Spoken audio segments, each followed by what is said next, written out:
What's going on, guys? Hit Pause here with a quick tutorial on how to do a turn-in-place animation using a cat rig in 3D Studio Max. So I have a basic cat rig here. In fact, you know what I'm going to do?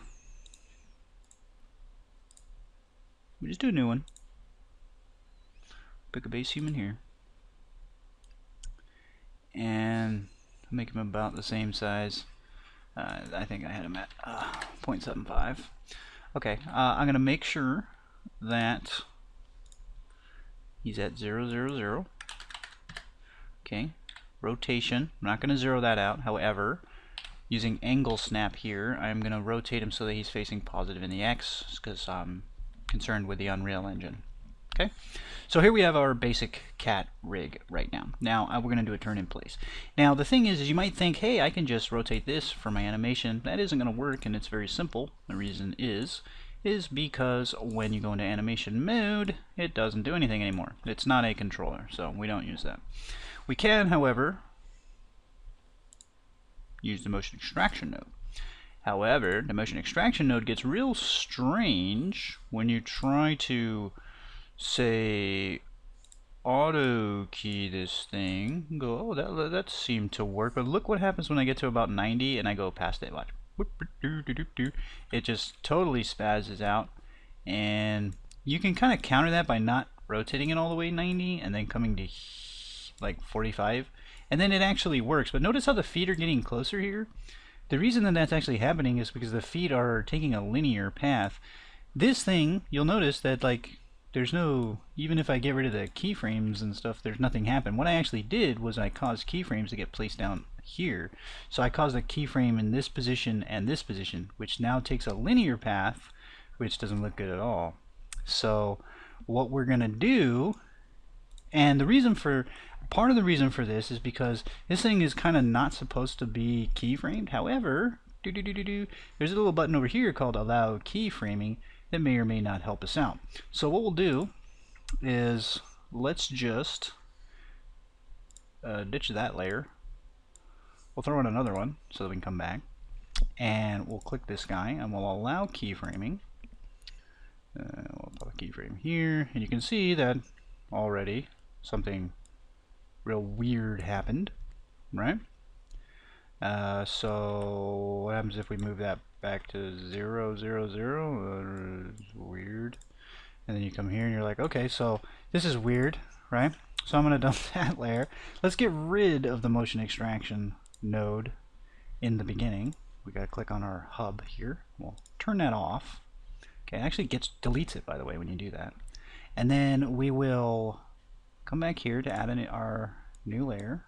Well, we got to do this. Absolute layer, and we'll just hit play. And nothing's happening. Okay, so then we'll come here. Now we'll try to turn this on, and we'll see if we can get anything out of this. And then we'll select this guy and we'll say allow keyframing, and then we'll drop a keyframe, and then drop a keyframe. I think we might be okay. Uh-oh. I didn't take anything with it. So that doesn't appear to work.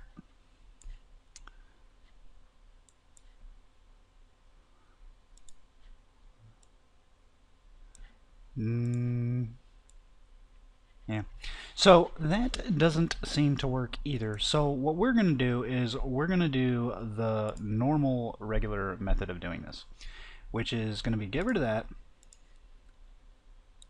and we're going to get rid of this. We are going to use this in the end, by the way. We are just, my suggestion for the motion extraction node, I've kind of covered it in the past, is to never use it for animating. Even though it does have a little thing where it's like, hey, you can keyframe, but that no longer controls the rest of the stuff. So it's not like everything's linked to it, which would have been better in my opinion. So I'll do a little more research on that. If I do come up with a better method for that, I'll let everybody know. But in this case, what we're going to do is we're just going to do the old school linking method. So we are going to create a helper standard, and we'll make a dummy. And we'll make him fairly large, and we'll name this turn in place dummy. And without any auto keying, we're just going to zero him out, and rotation make sure we're on view up here, and where zeros, we're good. W, just make sure none of these are on local, okay, because it'll always report zeros when you're on local. And then we're going to leave that there.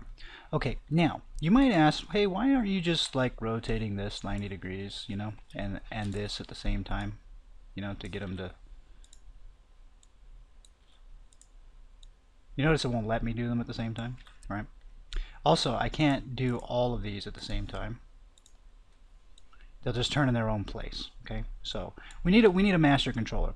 Also, the other reason why I don't move this is because if I do look at this thing's position in X, I am 7.219. In reality, my hub marker here is at 000. This is where my character is. He's zeroed.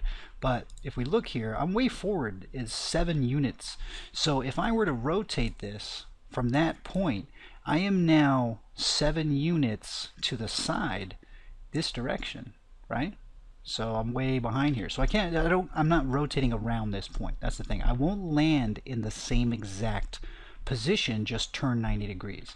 Remember, your character is an actor, which is a single entity in the world. Consider it as just a single point helper, like this.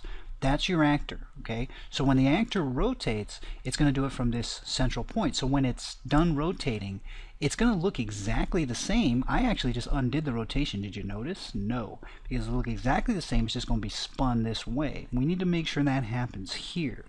So that's why we need to make sure that we do our rotation from the world origin, and that's why we can't use this, because it's nowhere near that, okay? If these were both 0, you could use it. But again, these aren't going to go around in that path anyway. So the way to get linking to work is we need a layer. We've got a bad layer.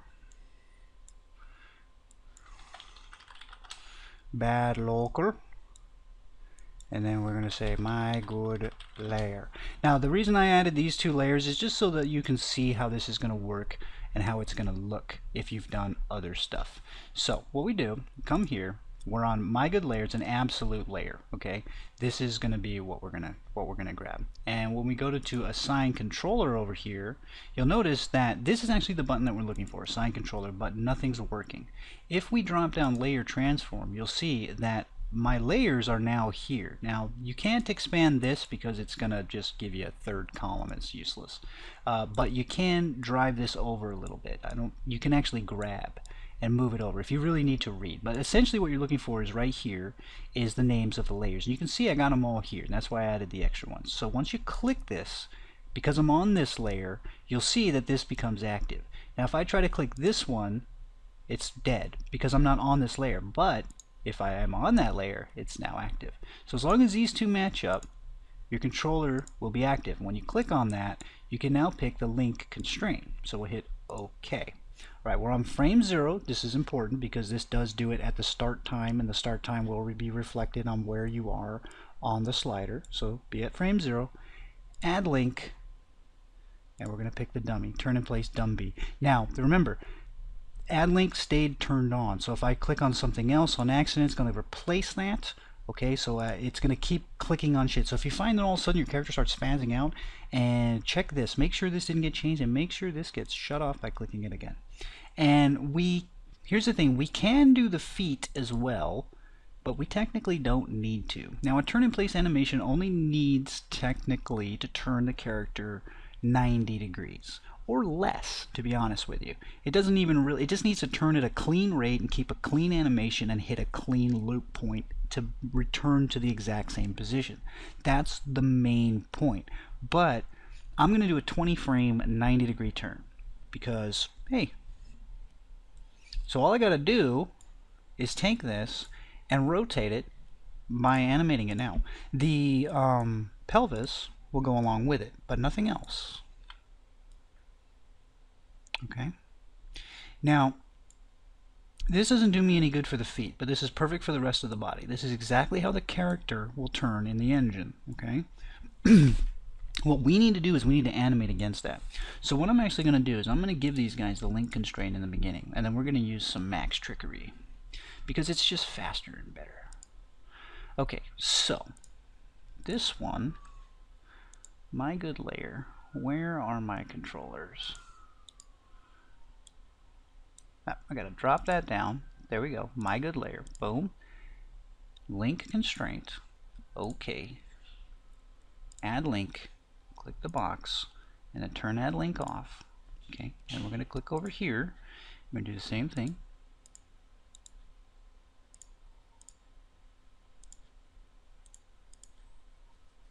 Missed it.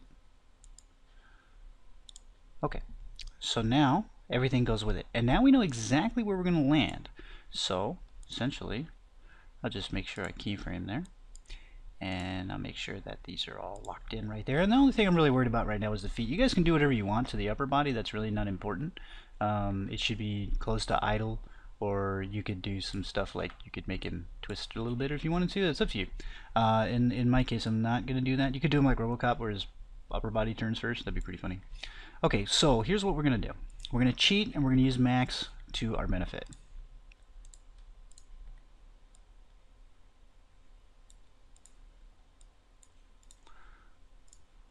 Alright. We know where they are in the beginning, and they're not going to change in the beginning. However, at the end, we don't know where they are, but we do if we align one of these boxes to it using the position and orientation. Right? So now we have markers for the end position of where the feet are going to land. So all I got to do here is I'm going to trail this foot behind in the beginning. Okay? So I actually, over here, I don't actually need this link anymore, to be honest with you. All I got to do is say leave it there, keyframe, come here, and just align it. And that's it. Now this foot, all this foot needs to do is right here, just align it. And then actually get rid of that, and get rid of that. So boom, boom, that's it. 1, 2. That's all you need.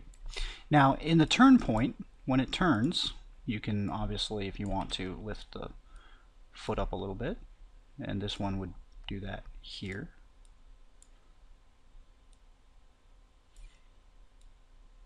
Okay, so it comes up. And if you look at the rest of the character when I play it, you know. So I think once we're happy with it, all we got to do is come here, turn on the motion extraction mode, and that should turn with it. So yeah, that's it. Hip signing off. Thanks for watching.